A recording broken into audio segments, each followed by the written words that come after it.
the invisible armor we wear. Welcome to the Soft Girl Era podcast.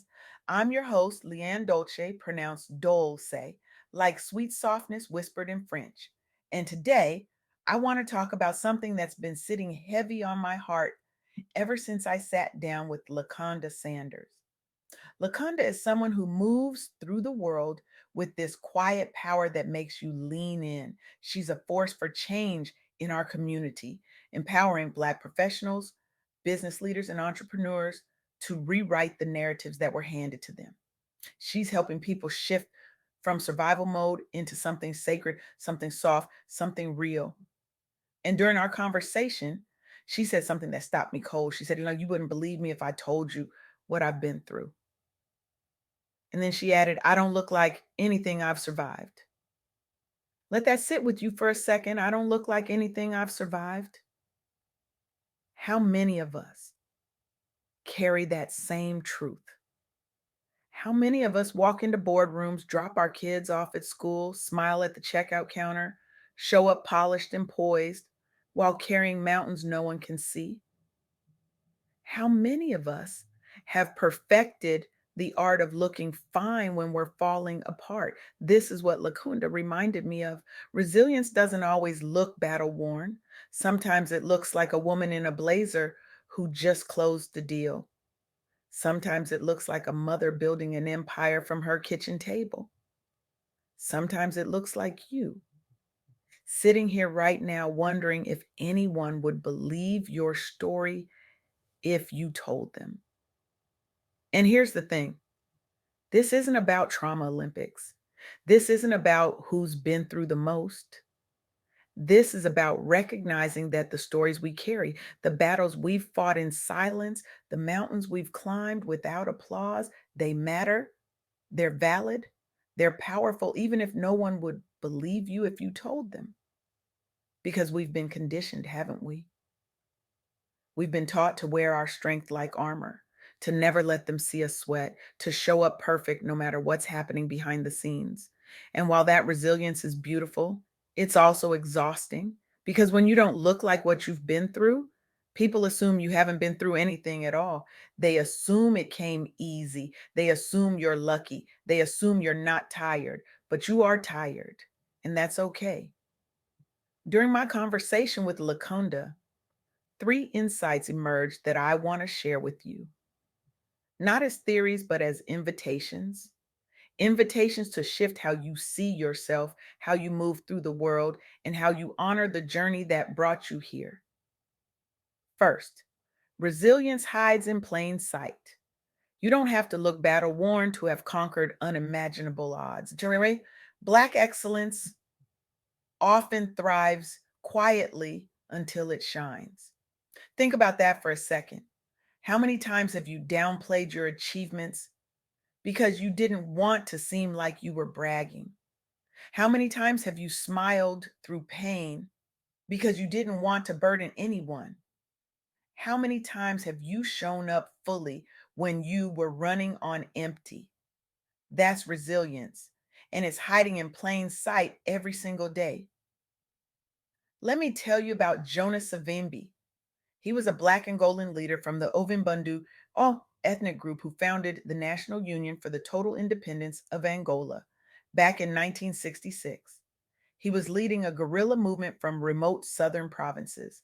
Everything was stacked against him: geographic isolation, ethnic fragmentation, limited resources, no friendly borders, no international backing, just a dream and a determination that refused to die.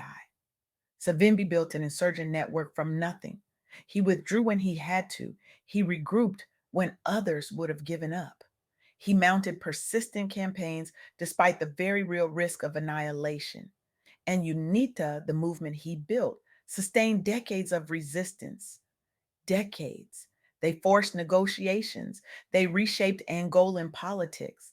They proved that unbreakable will can outlast every disadvantage.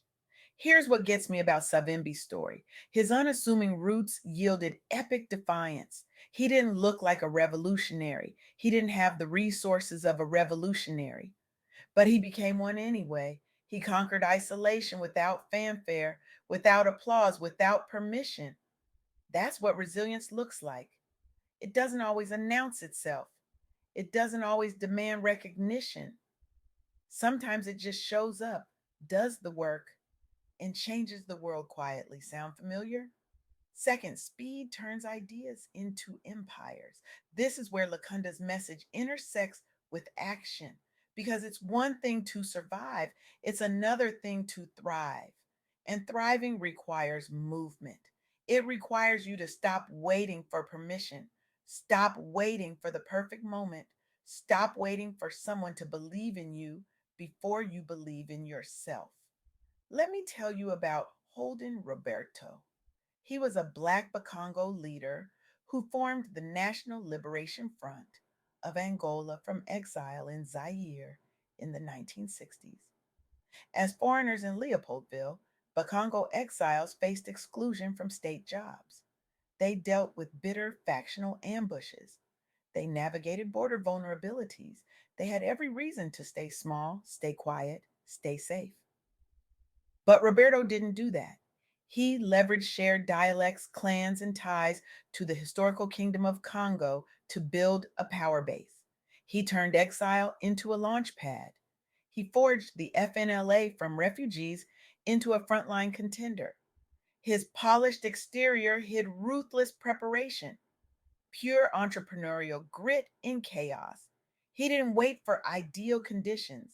He moved with what he had, where he was, and built something powerful. That's the energy Lakonda brought to our conversation. That's the energy I want you to carry forward. You don't need everything figured out. You don't need a perfect plan. You need to start. You need to move. You need to stop letting fear disguise itself as preparation. And here's the third insight: follow the trend, not the blueprint. The old rules don't apply anymore. The blueprint that worked for previous generations, it's outdated. The systems that were designed to keep us out, we're rewriting them. The barriers that were supposed to stop us, we're turning them into stepping stones. Let me give you an example. Alex Mir co founded Zoosk back in 2007, one of the first dating apps during the app boom. He faced capital intensive builds, trial and error in high cost San Francisco, no exact blueprint despite spotting the trend. But here's what he did: he built one app per week, one per week. He iterated until he found product market fit. He followed traction over perfection. And he sold Zeus for $258 million. That's the power of speed, iteration, and following momentum instead of waiting for permission. Now, I know what you're thinking. That's great. But what does that have to do with me? Everything. Because the same principles apply whether you're building a tech company, launching a side hustle, writing a book, starting a nonprofit, or simply reclaiming your peace. You don't need to have it all figured out. You need to move. You need to iterate. And you need to follow what's working and let go of what's not. This is where Lakonda's message becomes a challenge. You wouldn't believe me if I told you isn't just a statement, it's a dare. It's a dare to stop shrinking yourself. It's a dare to stop hiding your story. It's a dare to stop waiting for someone else to validate your journey before you own it yourself. So here's what I want you to do: audit your hidden battles, write them down, not to dwell on them, but to honor them, to recognize that every single thing you've survived has equipped you for what's next. Those battles aren't baggage, they're fuel. They're proof that you can handle hard things. They're evidence that you're stronger than you think. Then prototype one idea this week, just one. It doesn't have to be perfect, it doesn't have to be polished. It just has to be started because the world doesn't need another perfect plan. It needs your imperfect action. It needs your voice. It needs your story. It needs you to stop waiting and start moving. And finally, give yourself permission to be soft. This is the heart of the soft girl era. This is what Laqunda and I talked about. You don't have to carry the weight of the world on your shoulders anymore. You don't have to prove your strength by never resting. You don't have to look like what you've been through to honor what you've survived. Softness is not weakness. Softness is a radical act of self love. It's choosing rest without guilt. It's setting boundaries without apology. It's saying no without explanation. It's embracing healing, wholeness, and joy, not as rewards for surviving, but as birthrights you've always deserved. Because here's the truth that Laqunda reminded me of: you don't look like anything you've been through. And that's not a flaw, that's a superpower. It means you've learned how to rise, it means you've learned how to rebuild, it means you've learned how to keep going even when no one was watching, even when no one was cheering, even when no one would believe you if you told them. But I believe you. I see you. And I'm here to tell you that your story matters. Your resilience matters. Your softness matters. Your rest matters. Your joy matters. You matter. So the next time someone looks at you and assumes it came easy, smile, because they wouldn't believe you if you told them. And that's okay. You don't owe anyone your story, but you do owe yourself the grace to honor it, the courage to own it, and the freedom to live it fully, unapologetically, and softly. This is your soft girl era. This is your time to shift from grinding to grounding. This is your invitation to release the cape, redefine strength, and embrace the peace you've been chasing. Now, here's my challenge to you: I want you to do something disruptive this week. I want you to take one area of your life where you've been performing, where you've been pretending, where you've been pushing through pain, and I want you to get soft, get honest, get real. Tell someone the truth, set a boundary, say no, rest without justification, choose yourself without apology. Because the world doesn't need more women who look perfect. The world needs more women who are free. And freedom starts the moment you stop performing and start being, the moment you stop hiding and start healing, the moment you stop waiting and start living. You wouldn't believe me if I told you, but you don't have to believe me. You just have to believe in yourself. And that, my friend, changes everything. Now go, be soft, be powerful, be free,